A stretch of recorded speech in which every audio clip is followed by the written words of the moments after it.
مال کو خیر کہتے تھے، قرآن نے اسی چیز کو رکھا ہے۔ یہ سوچ یہ ڈیولپ کی کہ اسلام مال کے خلاف نہیں، اس کے غلط استعمال کے خلاف ہے، تاکہ وہ ایک ترکیب رائج تھی نا، اس کو اسلام نے اس کی مخالفت نہیں کی، لوگ قریب رہیں۔ جو سمجھ آتی ہے نا الفاظ کے چناؤ میں، کئی قرآن کریم میں اور مقامات پر بھی مال کو خیر کہا گیا، یہاں پر بھی خیر ہم کہتے ہیں نیکی کو، بھلائی کو، لیکن یہاں پر جو لفظ الخیر ہے نا سورہ العادیات میں، اس کا معنی مال ہے۔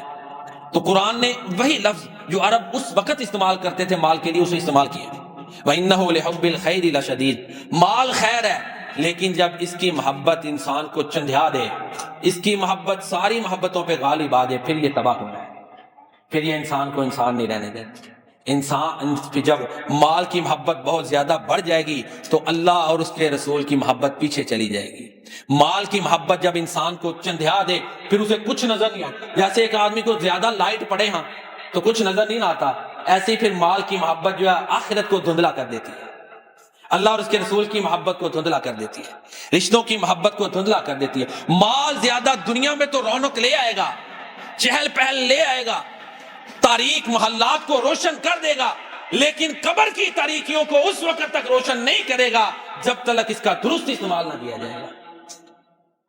قبر کی تاریکیوں کو روشن کرنے کے لیے مال حلال ذرائع سے ہو اور اس کا درست استعمال ہو، پھر ہے، وگرنہ یہ میٹیریلسٹک اپروچ ہے کہ مال ہی سب کچھ ہے۔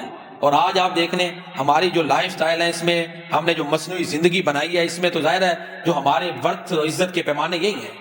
تو اللہ فرماتے ہیں بے شک یہ مال کی محبت میں بڑا سخت ہو چکا ہے۔ آگے کوئی لمبی باتیں نہیں ہیں، قرآن کا اعجاز دیکھیں، ساتھ ہی فوراً آخرت۔ مال کی محبت نے اس کو اندھا کر دیا ہے۔ کیا اسے پتہ نہیں ہے کہ قبروں سے اکھاڑ کر ہم نے سب کو اپنے سامنے لا کے کھڑا کر دینا ہے؟ اب یہ مال کی محبت میں جو ہے نا، جیسے میں نے عرض کی، بڑی جنگیں، یہ بڑی 2 جنگیں عالمی جہاں اور اسباب تھے، وہاں مال سبب تھا۔ انفرادی لڑائیاں، یہ ملکوں کی لڑائیاں، یہ اسباب کے اوپر قبضوں کی لڑائیاں، یہ مال کی وجہ سے ہی ہے نا۔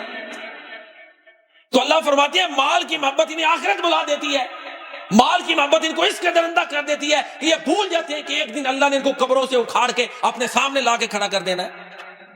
افلا یعلم اذا بوثر ما فی القبور، پھر اللہ فرماتے ہیں وحصل ما فی الصدور، اس دن جو سینوں میں چیزیں ہوں گی وہ بھی اللہ تعالیٰ ظاہر کر دیں گے، خیالات کو بھی ظاہر کر دیں۔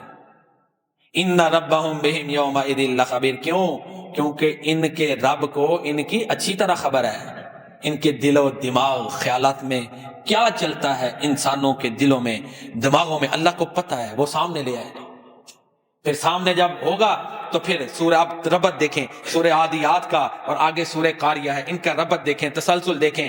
اللہ کو ہر چیز کا پتہ ہے، کوئی چیز چھپی نہیں، لہذا انسان نے اگر ذرہ کے برابر بھی بھلائی کی ہوگی تو دیکھ لے گا۔ فَمَن يَعْمَلْ مِثْقَالَ ذَرَّةٍ خَيْرًا يَرَهُ، وہ باخبر ذات ہے، وہ ذرے کے برابر بھلائی کی تو دور کی بات، دلوں کے خیالات کو بھی ظاہر کر دے گا۔ وَمَن يَعْمَلْ مِثْقَالَ ذَرَّةٍ شَرًّا يَرَهُ، اور جس نے ذرہ کے برابر بھی برائی کی ہوگی اس کو بھی دیکھ لے گا۔ ہاں، قیامت والے دن وہی کامیاب ہوگا جس کی نیکیوں کے پلڑے بھاری ہوں گے، ذرہ ذرہ نیکی تولی جائے گی، ذرہ ذرہ برائی بھی لائی جائے گی۔ پھر اما من ثقلت موازینہ، سورہ قاریہ دیکھیں، یہ ربط ہے۔